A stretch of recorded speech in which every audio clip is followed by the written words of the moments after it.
Biar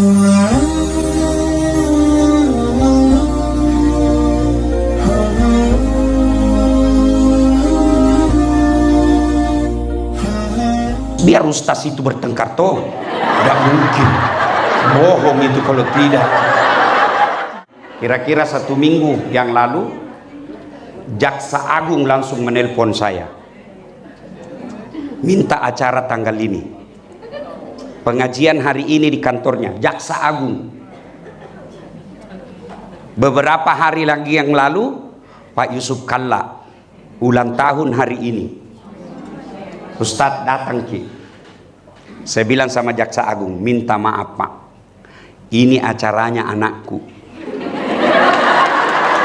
Bukan? Saya jarang sama anak saya, dan saya yang kasih tanggal ini. Kalau saya tidak datang lagi, maka yang ada di benak dan hatinya, bapakku kasih malu saya. Maka saya datang. Ini rahasia anak. Nabila mama necek, kenapa nak mirip sekali muka tak? Pulang karyaku. Nah, sebagai pengetahuan lagi, saya bilang kenapa ini mamanya Cek tidak ikut? Kenapa tidak hadir? Oh, baru ku tahu tadi jawabannya. Dibatasi yang hadir. Lihat tak? Ya. Nah, ibu bapak, saudara-saudara sekalian, ya, karena temanya ini acara merajut ukhuwah, menyambung tali silaturahmi sebagai kunci rezeki dan panjang umur. Panjang tong ini, seperti judul skripsi. Oke, merajut. Mari kita dengar ini, apa itu merajut? Tahu gitu merajut? Apa beda? Apa beda? Lain itu merajut. Makna kata dasarnya merajut. Hah? Apa? Begini, saya ini dosen. Ya, ini dulu harus kita tahu. Saya itu paling marah sama mahasiswaku kalau ada kata dia ucap dia tidak tahu artinya. Apa itu merajut? Merajut itu barang robek disambung kembali. Ini namanya merajut. Itu makna dari silaturahmi. Bukanlah silaturahmi, bukanlah merajut, baku baik memang maki baru datang Ki. Itu namanya kunjung mengunjungi. Yang namanya merajut barang robe. Baku musuh gara-gara pilkada. Baku musuh gara-gara mantan. Baku musuh gara-gara pilcale, kau datang kembali. Itu makna merajut. Itu makna silaturahim, yaitu menyambungkan tali persaudaraan yang putus. Itu nama merajut. Ukhuwah, persatuan. Ya, ini ukhuwah bahasa Arab. Tapi jangan selalu mengatakan orang yang tidak menggunakan bahasa Arab tidak sunnah. Islam tidak berarti membawa budaya kamu menjadi anta. Islam tidak berarti mengganti saya menjadi ana. Tidak. Silahkan pakai bahasamu kalau itu gampang kau paham. Ada orang, kalau kita tidak pakai bahasa seperti dia, Nabi bilang kita tidak sunnah. Ukti, akhi, ya enggak itu, bukan itu nak cari Nabi. Bilang aku tetap saya, daripada kau bilang afwan, rasanya kau tidak tulus. Coba kalau kau bilang maafkan saya, itu orang tahu, oh dia menyesal. Ukhuwah bahasa Arab, tapi tidak berarti kalau kita tidak menggunakan bahasa Arab kita tidak sunnah. Banyak kelompok sunnah, ibu-ibu pengajian sunnah salah memaknai sunnah. Sunnah itu tidak wajib. Nah kalau kau mengatakan harus kau lakukan, salah aku mendefinisikan sunnah. Misal celana jingkrang, itu sunnah. Bukan berarti kalau tidak melakukan tidak sunnah. Tidak, ada sunnah yang lain. Saya dibilangi tidak sunnah. Gara-gara apa? Gara-gara tidak ada jenggot. Mau diapa kalau tidak mau tumbuh? Boleh merajut persaudaraan, ukhuwah. Kemudian itu tonji menyambung. Kalau menyambung ini belum tentu putus, baru memulai. Tidak baku kenal orang, kita datangi, itu menyambung. Ya, kemudian tali silaturahim. Ada yang mengatakan silaturahim, ada yang mengatakan silaturahmi. Silaturahmi bahasa Indonesia, silaturahim bahasa Arab. Sama Jamaki persoalkan itu. Sama itu semua kata insya Allah. Kata menulisnya, ada yang menulis insya Allah, ada insya Allah. Mau tulis apapun yang Allah nilai, apa makna dari kata insya Allah dalam hatimu. Mau kau tulis pisah, mau kau tulis sambung, yang penting maknanya jika Allah menghendaki. Tidak mungkin kata Latin, huruf Latin disamakan dengan huruf Arab. Tidak mungkin. Kenapa? Ada huruf Arab yang tidak ada dalam Latin. Contoh, koma. Das'ad, ada koma atas.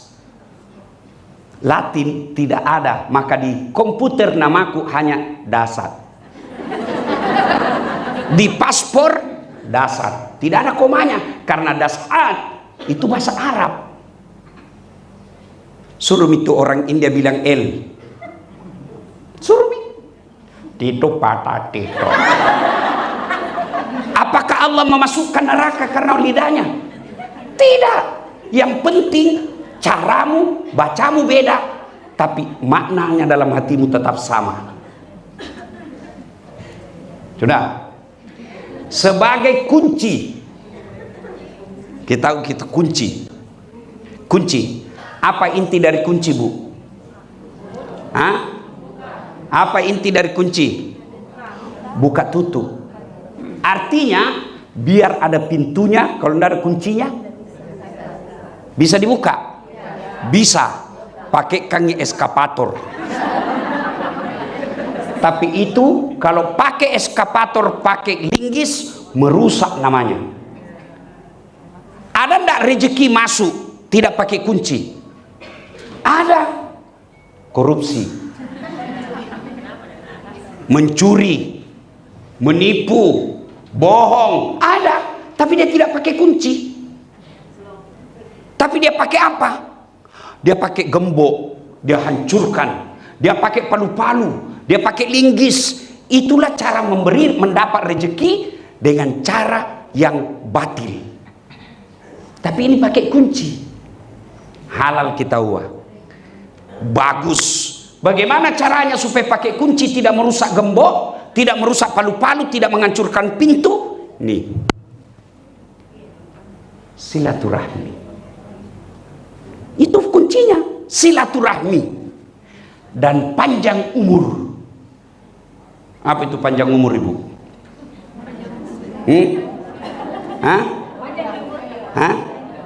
Panjang umur itu bukanlah berapa jumlah tahunnya, tapi berapa faedahnya. Biar 150 tahun, kalau kau Fir'aun, tidak ada gunanya. Itu Fir'aun. Panjang umur adalah hidup yang penuh berkah. Meskipun cuma 70 tahun, tapi 40 tahun meninggal, orang masih mengenangnya. Sehingga kau dulu bacakan Fatihah. Kenapa? Baik sekali dulu ini. Makna kalau ada pengajian, selalu bawa jalan kote. Doakan dulu. Meninggal itu, itulah umur panjang. Tapi kalau jahat, jangankan meninggal, hidup saja orang doakan sial. Lewat mobil tak? Tabrakan lalu. Itu masih hidup, kita doakan ke orang sial. Itulah orang yang pendek umurnya. Meskipun 150 tahun dia hidup. Nah, apa hubungannya? Mari kita lihat. Ya. Yang membuka rezeki. Maka dia Nabi tak. Nigi tahu. Melo ipalampeki umurukna. Masempo dan lekna. Bahasa Indonesia balik dulu. Toh? Nah. Siapa yang mau dipanjangkan umurnya, dimurahkan rezekinya, dan tertolak dari mara bencana, maka hendaklah dia bersilaturahmi. Itu runcinya.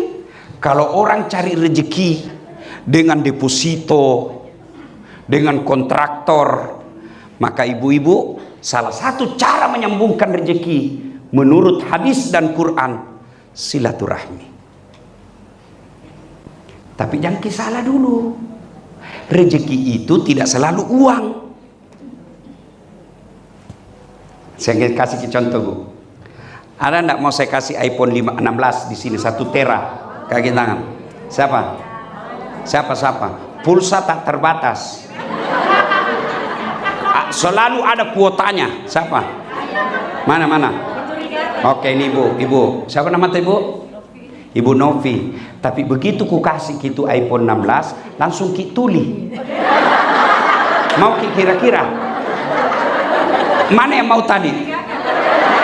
Angkat tanganmu. Mana? Ayo. Begitu langsung kau terima, langsung Ayo. Berarti tidak ada gunanya itu alat selulermu semahal apapun kalau kau sudah tuli. Berarti rezeki yang tidak bisa kau uangkan ini telinga. Pernah lihat itu namanya behel toh? Ada tuh kuliah mama masih pakai behel. Jadi kawa-kawa kan toh? Mahal beda itu, Bu, mahal beda itu toh? Iya toh, Bu? Tapi biar mau pasang yang harga 150 juta, kalau ndak ada gigitan, apa ini? Apa mun kawa kalau ndak ada giginu? Ada dicerita iparku, Bu, jatuh giginya. Saya bilang, cabut mi, ku gantikan ku itu yang jatuh. Dia pingin cabut semua. Saya bilang, satu jadi ku janjikan kok.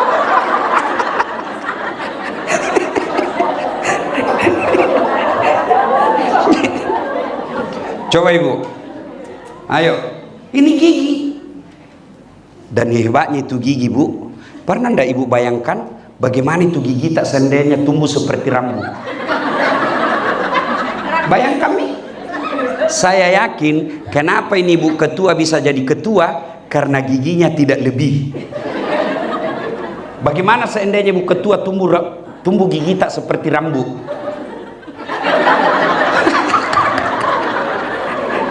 Iya toh, itu Mi semua rezeki.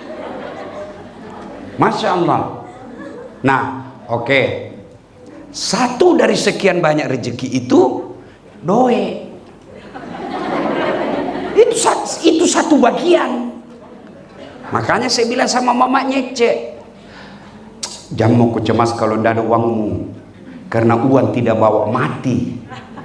Dia bilang benar juga, tapi kalau tidak ada uang rasanya mau mati. Nah, cocok juga. Berarti uang juga itu penting. Iya. Maka kalau mau datangkan uang itu, yang Ibu maknakan uang itu rezeki, maka caranya silaturahmi. Nah, coba ini dulu lagi. Yang berikutnya, kenapa orang nak putus itu? Kenapa nak putus itu silaturahmi? Bermusuh-musuh orang. Kenapa? Satu, yang banyak, karena ibu-ibu yang banyak ini. Ya kan? Jadi yang ki marah. Kalau saya gaski ini ya, itu gunanya pengajian. Untuk apa Ibu datang pengajian kalau tidak ada perubahan? Lebih tinggal ki di rumah tak saja, atau pergi jogging supaya nak tambah sayang ki suami tak, daripada datang ki pengajian baru ada kita bawa pulang. Pengajian 1 jam, gosip 3 jam. Sosok kok. Nah, kenapa orang biasa, ibu-ibu? Kenapa baku musuh-musuh ibu-ibu? 1, gibah. Al-istighalu bi uyubil khalqi, kata Nabi. Nah, suka sekali cari-cari jeleknya orang, nah lupa kejelekan dirinya.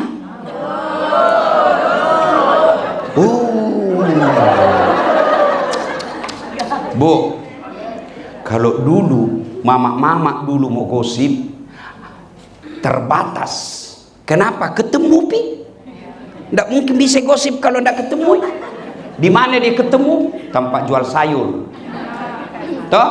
Di sumur kalau mencuci sama-sama. Di mana? Di balai-balai kalau ada pengantin. Hah?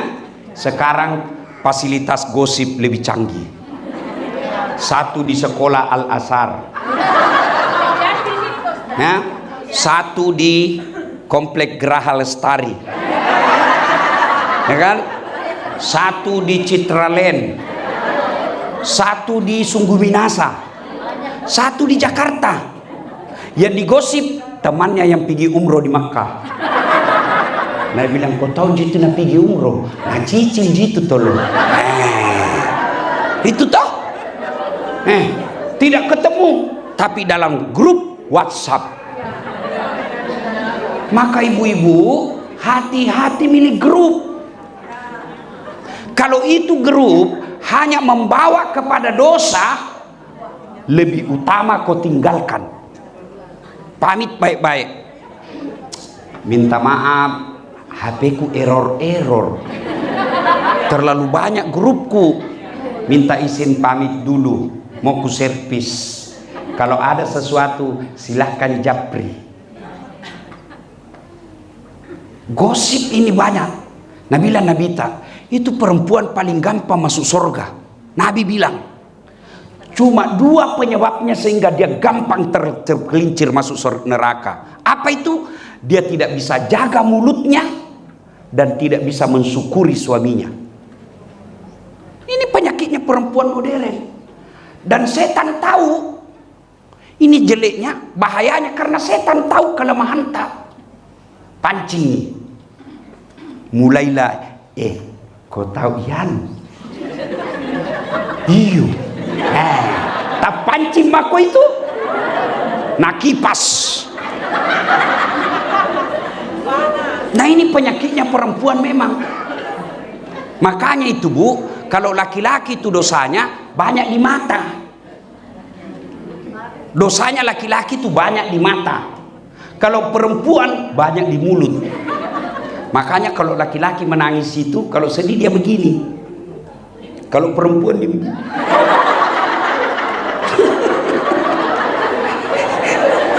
Ya, Bu. Maka kalau mampu makin menjaga mulut tak, gampang itu masuk surga. Nah, bukan saya yang bilang, Bu. Nabi. Perempuan yang mendirikan sholat, puasa Ramadan, menjaga harga dirinya, lalu dia taati suaminya. Nabi bilang, tadkhulul jannati bisalam, masuk ke surga dengan selamat dari pintu mana yang kamu suka. Disuruh pilih, Bu. Pilih kok pintu mana kamu suka. Jannatul Firdaus boleh, paling hebat. Tapi setan tahu ini. Nah, tahu nih setan bahwa ada cara menggelincirkan perempuan. Apa? Gibah, gosip. Makanya biasa itu pertama itu dicerita sinetron ji. No. Setan langsung kipas. Bilang kok sama istrinya itu. Nah, bilang iya jelek nasi Pak itu tadi malam. Dia bilang iya ada orang ku kenal seperti di tetangga aku begitu. Mulai nih menyerempet dan kita langsung senang. Iya kah? Masa? Dia bilang iya. Baru ku tahu. betul kok. Masa? Mana buktinya? Setan itu kipas kok terus. Maka yang baik, ibu soleha, maka dia begitu dia dengar, maka dia akan berkata, na'udzubillah min zalik. Kita berlindung kepada Allah dari keburukan seperti itu. Jangan mau dihabisi amal tabu gara-gara gosip. Kau tahu itu? Dulu ibai kita itu ibu selalu pergi pengajian. Bagus. Kalau pergi pengajian Al-Markas ada ya. Pergi pengajian Masjid Raya ada ya. Di sekolah juga ada. Rajin sekali pengajian. Itu mi kasihan. Mulai mi masuk itu. Itu mi. Kenapa masukmu? Ada ku dengar suaminya kawin lagi. Betul kok. Main itu. Maka tidak ada faedah ibu cerita. Kalau dia bilang kawin lagi suaminya, kita berlindung kepada Allah. Mudah-mudahan suami tidak begitu. Jangan kau langsung lupa cinta. Oh, ruginya itu pi pengajian deh. Ada kau orang rugi pi pengajian? Ketawa ki karena kita semua ini pelakuna. Pasti bilang di dalam hati, cocok sekali tuh bilang Ustaz. Ya toh ibu? Ya. Satu, gosip, berhenti. Tidak ada gunanya itu. Yang kedua, sakwa sangka. Sangka buruk. Ketemu ki Ustaz. Baik namamu itu kalau dilihat ceramah, masa ketemu ki kayak tidak kenal ki, baru operasi matanya, tidak lihat ki. Sangka baik, jangan sangka buruk. Kenapa Tuhan nak kasih begini kak? Sangka baik. Kenapa suamiku begini? Sangka baik. Oh barangkali capek kodong itu. Kenapa suamiku kok akhir-akhirnya berarti ada masalahnya itu tidak mau cerita sama kamu. Sangka baik. Demi Allah bu, orang yang selalu bersangka buruk tidak bisa tenang hatinya. Sebaliknya, orang yang selalu membawa sangka baik, tenang hatinya, lapang dadanya. Contoh, telepon suami pagi-pagi, tidak nangka itu. Oh, sholat duha ini. Enak nih perasaanmu toh, tapi kan setan nak kipasi kok. Oh ada yang di sampingnya itu, ada di sini itu setan itu. Telepon lagi tengah hari, tidak ngejawab. Oh sholat kini. Telepon lagi, tidak ngejawab. Nak lupa ini HP-nya kasih yang ini. Tiba-tiba masuk WhatsApp-nya temanmu, kuliah suamimu bonceng cewek. Cantiknya. Oh, pantas. Ternyata dia nge-grab ki kasihan.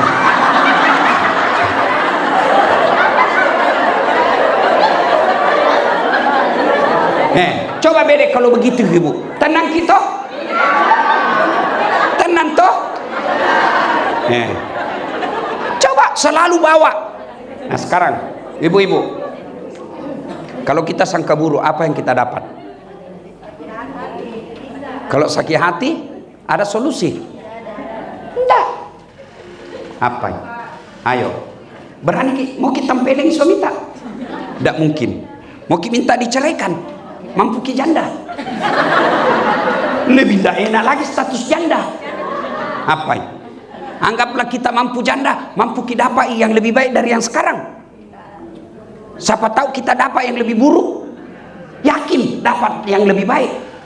Maka lebih baik sangka baik. Sangka baik saja.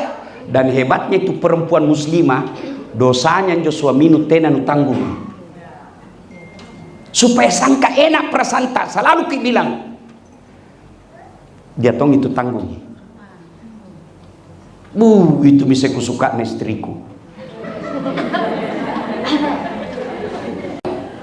Selalu saya bilang, tidak pernah tuh mengeluh ini. Apa dia bilang? Apa gunaku mengeluh? tidak membahagiakan hatiku. Lebih saya sangka baik. Saya bukan cari muka sama suamiku, saya cari ridanya suamiku. Kalau suamiku rida, pasporku gampang masuk surga. Makanya biar baku marah kak itu, tanya itu anakku nanti bu guru. Kau tidak percaya, tanya nanti, tanya. Biar baku marah kak, tidak baku bicara. Tidak mungkin itu, biar ustaz itu bertengkar toh. Tidak mungkin. Bohong itu kalau tidak. Mana ada rumah tangga tidak ada masalahnya. Bale-bale itu. Nah bilang ini romantis tahu. Saya bilang dari mana kau dapat? Nah bilang itu di IG nah. Jangan kau percaya itu IG. Bisa diedit. Itu foto baku penuh 1 menit. Kau tidak tahu apa yang terjadi 23 jam. Apa ini? Mana ustaz pasti tong bertengkar orang. Jangankan saya, kurang apa Nabi? Nabi itu Aisyah pernah cemburu. Iya. Tapi apa kalau meskipun marah itu istriku, tidak baku bicara kak. Tidak pernah saya keluar rumah pasti nasertai kak. Nah cium tanganku dulu bu.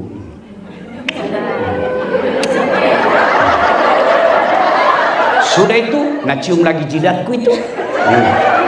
Sudah itu mataku lagi kanan. Mataku lagi kiri. Ini lama-lama sedikit. Ini kenapa istriku? Apa ya? Pernah ki begitu ibu?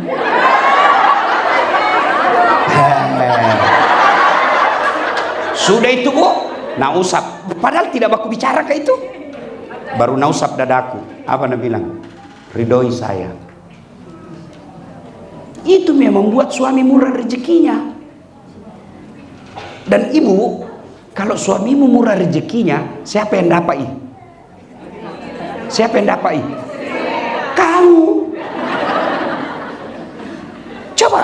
Tapi kalau keluar suamimu galau, sengsara pikirannya, kusut hatinya, jengkel perasaannya, tidak tenang hatinya, tidak mungkin dia bisa cari nafkah dengan baik. Kalau dia tidak bisa cari nafkah dengan baik, apa nak bawakan kau pulang? Makanya kasih tenangi kalau pergi. Ku lepas engkau pahlawan.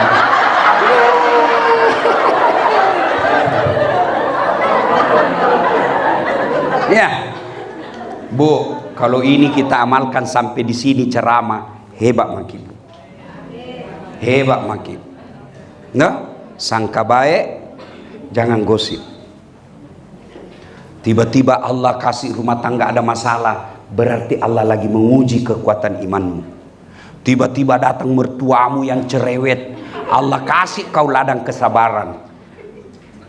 Tidak ada yang sia-sia itu di dunia. Semua baik. Yang penting cara sikap kita tepat. Karena bilang Nabi, semua perkara umatku ini baik. Kaya dia syukur, pahala. Miskin ki dia sabar, pahala. Sakit ki dia sabar, pahala. Bahkan dia gugurkan dosanya. Cuma kita mau hidup sesuai mau tak. Mau ki begini, mau ki begini, mau ki begini. Kau mau jadi Tuhan. Untuk apa ada Tuhan kalau ibu mau hidup sesuai maunya? Dan kita tidak tahu apa yang terjadi besok. Maka sangka baik. Tidak ada baiknya itu sangka buruk. Itu ibu-ibu itu hobinya periksa HP na suamina. Apa gunanya kau periksa HP na suamimu? Kalau kau dapat lope-lope. Apa? Apa mi perasaanmu kalau kau dapat lope-lope? Ndak enak mi galau mako toh? Galau mako yang mestinya tadi mesti masih tenang kok. Kusut mi pikiranmu. Kusut pikiranmu berdampak kepada anakmu. Berdampak ke anakmu. Siapa urus kau nanti masa tuamu? Itu gunanya ibu. Anak itu investasi. Mau kau disayang suamimu? Urus anaknya dengan baik. Saya mewakili perasaan laki-laki. Perasaan kita paling bahagia kalau kita lihat anak tak baik. Bagaimana kita tidak jengkel? Setengah mati makin keluar cari uang. Pulang dilihat anak tak cara pakaiannya tidak betul, cara ngomongnya kasar. Nah kau yang ngurus itu anak-anak, kami ada di luar. Kalau kami lebih banyak di rumah, siapa carikan kau pembeli emas? Mantanmu. Maka itu sangka baik. Nggak kira ini gampang, ibu-ibu gampang jadi suami. Lihat itu suami kasihan, ha? Dia itu suami tinggal di rumah, kau bilangi pemalas. Keluar di baru, kau telepon di mana kau? Cepat pulang, kau bilang tidak tahu deh ini cari uang. Terlambat pulang, kau marah-marahi lagi. Tidak ada baiknya itu kasihan. Apa kata mamanya? Nah bilang, anak mami. Kita ikuti lagi istri, dibilang ini takut sama istri. Apa paling maunya kita ini kasihan?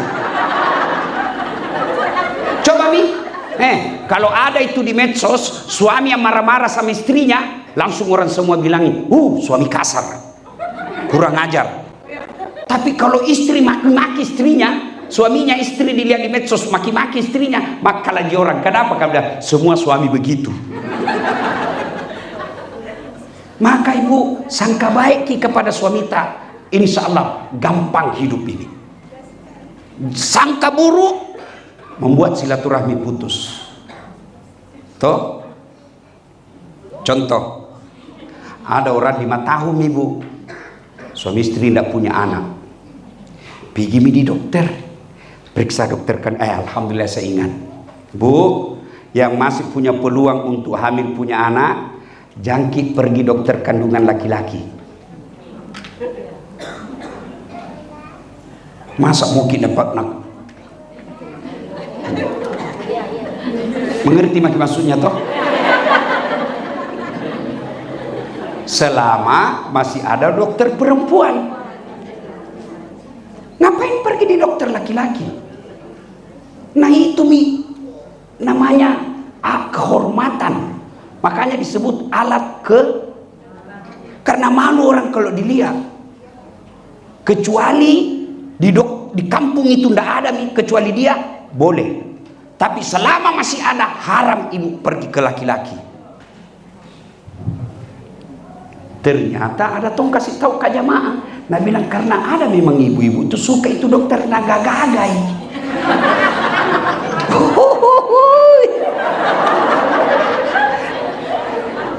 Nah bilang bagus ki bodina Ustaz, atletis ki, gambar tongi bleaching mukanya. Oh lebih besar lagi dosanya itu, karena nabandingkan suaminya orang lain. Ini juga yang membuat kita tidak bisa bahagia bu, karena selalu kita bandingkan suami kita dengan orang lain. Masing-masing suami punya kelebihan, dan kalau mau kita tahu tersinggungnya itu laki-laki kalau kau bandingkan dengan suaminya orang lain, marah itu, termasuk saya. Saya kasih tahu memang sama mamanya, cek jangan pernah kau bandingkan saya dengan laki-laki lain. Dia punya kelebihan, punya keburukan. Saya demikian juga. Ada bilang, kenapa paling saya Ustaz jelek suamiku? Itu takdirmu. Allah Maha tahu. Kenapa? Karena kalau dia gagah, malu jalan sama kau. Kenapa? Karena kau juga jelek.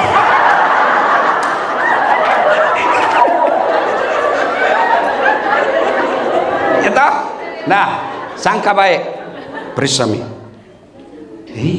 Ibu terlambat makin 2 bulan. Senang itawa suaminya. Nah telepon Pak terlambat kak 2 bulan. Alhamdulillah. Tapi Pak jangkit dulu cerita-cerita nah. Karena kalau ndak jadi malu lagi tuh. Dah boleh rahasia berdua ini sayang. Oke, rahasia berdua. Beberapa hari kemudian datang petugas PLN. Assalamualaikum. Waalaikumsalam. Siapa ya? PLN ibu. Kenapa ki? Ibu terlambat 2 bulan. Kenapa bisa nak tahu ini? Oh langsung sangka buruk kepada suaminya. Pasti lagi ini nih. Dia lagi cerita ini. Datang suaminya kodong. Assalamualaikum sayang. Apa sayang memang tongko pembohong. Apa lagi itu? Kenapa itu PLN tahu? Pasti kau yang cerita. Nah berdua aja. Nggak aku tahu. Balik-balik kok. Ini suaminya mau klarifikasi. Dia pergi datang di PLN. Nah bilang, kenapa kau tahu? istriku terlambat 2 bulan. Ada urusan apa? Nah bilang, ada catatan apa? Dia bilang, kenapa kau catat-catat? Apa urusanmu? Hapus itu. Nah, bisa jadi hapus Pak, tapi bayar dulu. Kalau saya tidak mau bayar, kenapa istriku terlambat 2 bulan kau suruh bayar? Kalau bapak tidak mau bayar, terpaksa punyanya bapak diputus. Kalau punya aku kau putus, apa nak pakai istriku di rumah? Nah, boleh terpaksa pakai lili. Ini, padahal lain masuknya ini kau petugas PLN. Iya toh, ini disebut sangka buruk. Jelas? Jelas Ibu? 3 penyebab putus silaturahim. Sombong. Kita ini ibu-ibu, maafkan saya, ini semua ini potensi sombong. Potensi. Kenapa? Karena kita semua ibu-ibu kaya. Apa itu sombong Ibu? Apa pakai mahal sombong? Ada kadang-kala kita perlu pakai barang mahal. Kenapa? Supaya tidak ada pandang enteng ke orang. Saya kalau pikat ceramah di depan pengusaha, saya pakai barang mahalku. Kenapa? Supaya tidak nahinakan. Dosa tidak, sombong tidak. Marwah namanya, muru'ah, membela harga diri. Tapi kalau saya pergi majelis taklim lorong-lorong, saya pakai seadanya juga. Supaya apa? Supaya saya tidak mau memamerkan kekayaan di depan orang susah. Ibu-ibu datang pengajian ini, pakai itu mas berlian tak? Tidak apa-apa. Kalau perlu pakai di sini, putar di sini, seperti peleng India. Kurangi, kasih sini di sini. Tidak apa-apa. Tidak apa-apa. Sombong belum tentu. Kapan sombong? Ibu kasih remeh orang yang tidak pakai. Itu baru sombong. Ibu pakai berlian, sombong belum. Kapan ibu pakai?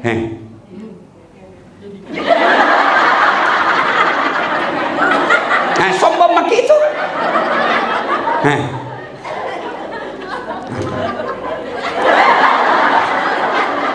Kenapa nih?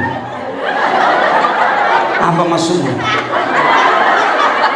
Apa itu?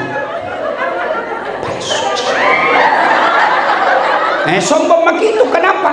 Kita urusi orang-orang pakai. Yang asli silahkan pakai, yang palsu yang kocalai. Nah susah kok. Saya saja kadang-kadang nak gosip. Nah bilang itu terus kuliah nak pakai bajuna. Kenapa? Itu susah kok. Ibu, sombong itu meremehkan orang. Kalau ibu ada rezeki pakai. Tapi jangan gara-gara ibu lebih meremehkan orang lain. Sekolah seperti ini, silakan, tapi datang ke pengajian jangan remehkan orang. Saya tanya gitu dulu Ibu. Ada 2 ibu-ibu sama-sama kaya, sama-sama elit, sama-sama hebat. Satu penampilan seadanya, satu glamor. Mana yang ibu puji? Seadanya. Entah? Yang seadanya. Apa kita bilang? Kaya itu nah, tapi dia sederhananya di. Baik kita itu. Tapi kalau yang glamor, apa kita bilang? Tahu jago kaya, tapi jangan bela pelan-pelan kok juga. Iya toh? Itu orang kaya saja glamor, kita masih celah. Apalagi kau yang seadanya mau kau glamor. Biasa iya kok. Jelas toh? Bu? Jangan sombong. Ya? Ciri-ciri orang sombong, pintu masuknya sombong itu ada 4. Pintu masuknya kesombongan, kata Nabi. 1, bertambahnya harta. Tadinya masyarakat biasa-biasa, tiba-tiba dapat pembebasan harta. Langsung banyak uangnya. Pakai nih, kita mau pakai, tapi jangan remehkan orang yang tidak ada hartanya. Yang kedua, bertambahnya kekuasaan. Tadinya suaminya rakyat biasa nih, pengusaha biasa, tiba-tiba jadi anggota DPR. Biasa iya Bu, 5 tahun ji bos. Enggak? 3, bertambahnya ilmu. banyak sekali gelarnya. Doktor, SOS, SAG, MSI, PhD. Jangan kau sombong. Allah marah, nak kasih pikun kau. Apa baknya pikun? Tidak ada. Ada ini cerita, tidak tahu benar atau tidak. Banyak sekali gelarnya, Bu. Kita dekat mi pensiun tua mi 70 tahun mi lebih, mulai mi diprotes sama istrinya. Pak, biasanya kalau mau kau pergi mengajar kau cium-cium jidatku. Ini mau mi 2 minggu tidak pernah kau cium. Dalam hatinya, astagfirullah, berarti siapa kau cium selama ini? Ternyata pembantunya. Apa kau mau sombong? Ya toh. Ya. 4, bertambahnya popularitas. Saya punya potensi 2. Ilmu, popularitas. Jangan kau sombong dasar. Kenapa? Kau bisa jadi populer karena ada yang nonton kau. Biar sehebat ceramah kalau tidak ada penontonku. Di sini di lapangan 1 jam saya ceramah hebat, tidak ada yang nonton. Leo ibu-ibu, wih kamu saya gila-gila. Iya toh. Apa mau sombong? Iya. Maka kalau kau sombong, potensi memecahkan persaudaraan. Kenapa? Orang lambat laun, jamu itu deh, pintar memang, kaya memang, cantik memang, tapi ada deh suka kena remehkan. Akhirnya orang menjauh. Begitu orang menjauh, putuslah persaudaraan. Kaya memang itu, tapi ada deh jamak kipit di rumahnya deh. Kenapa deh? Sombong dulu. Orang kaya saja sombong tidak disuka, apalagi kau yang miskin. Potong kau sombong, deh cilaka. Nah, sekarang itu tadi banyak yang bisa menjaga persaudaraan, tapi waktu terbatas. Apa toh sih hebatnya kalau banyak teman? Ini mis tadi 1, murah rezekinya. Mana buktinya? Saya, Ibu. Itu saya kalau pika pasar, Ibu, nggak suka mamanya cek. Kenapa? Nggak pernah laku angku. Baru kak turun ngadain teriak, Assalamualaikum Ustaz, dalam hatiku amami.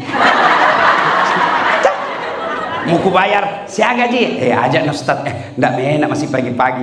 Ya jangan maki Ustaz, barakat dalam hatiku itu memang kutunggu. Iya toh.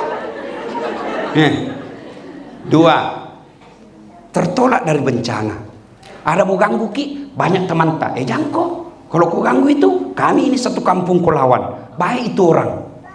Tapi kalau jahat ki, ambak saja. Campur jelek memang itu. Ambak saya bantu kau.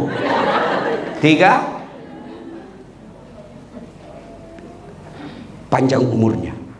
Banyak yang doakan. Maka kalau mau murah rezeki, salah satu caranya silaturahmi. Dan salah satu silaturahmi itu pengajian seperti ini. Tapi setan tahu, maka pengajian selalu kena dampingi setan. Caranya ditimbulkan sakwa sangka. Kenapa itu gurunya begitu-begitu? Kenapa bapak gurunya begitu? Baik ya, tadi malam pasti dimarahi sama istrinya ini, jadi mengajarnya tidak konsentrasi. Kenapa tamu selalu naik pembayaran? Ada mau bangun masjid rupanya. Begitu. Ya. Nah, kita juga sangka baik kepada pengelola yayasan. Kenapa nih anak-anak orang tua murid selalu marah? Berarti ada ketidakpuasan. Dan sangka baik. Berarti pelayanan guru kita mungkin tidak bagus. Evaluasi. Orang yang sangka baik, maka insya Allah akan ada solusinya. Sebaiknya sangka buruk, masalahnya ingin bertambah. Saudara-saudara sekalian, terakhir mewakili orang tua, saya menitip kepada yayasan dan guru-guru, tolong urus anak kami dengan baik. Ya. Kenapa kami pilih sekolah ini? Karena kami yakin sekolah ini bisa membantu anak kami mengisi otaknya, mengisi jiwanya. Kalau hanya otak yang mau, banyak sekolah yang bisa kami pilih. Kami pilih ini karena kami yakin otaknya akan baik, akhlaknya juga akan baik. Tapi kalau itu tidak kita temukan, jangan salah kalau kami kecewa. Ya? Maka pengajian seperti ini mempertemukan antara yayasan, guru, komite, dan orang tua. Caranya dengan pengajian. Tidak perlu menunggu kritikan, tidak perlu menunggu protes. Lebih baik kita proaktif, menjemput bola namanya. Dan kalau sekolah kita puas, maka pembayaran buat kami tidak jadi masalah. Yang penting ada yang hasil yang kami inginkan.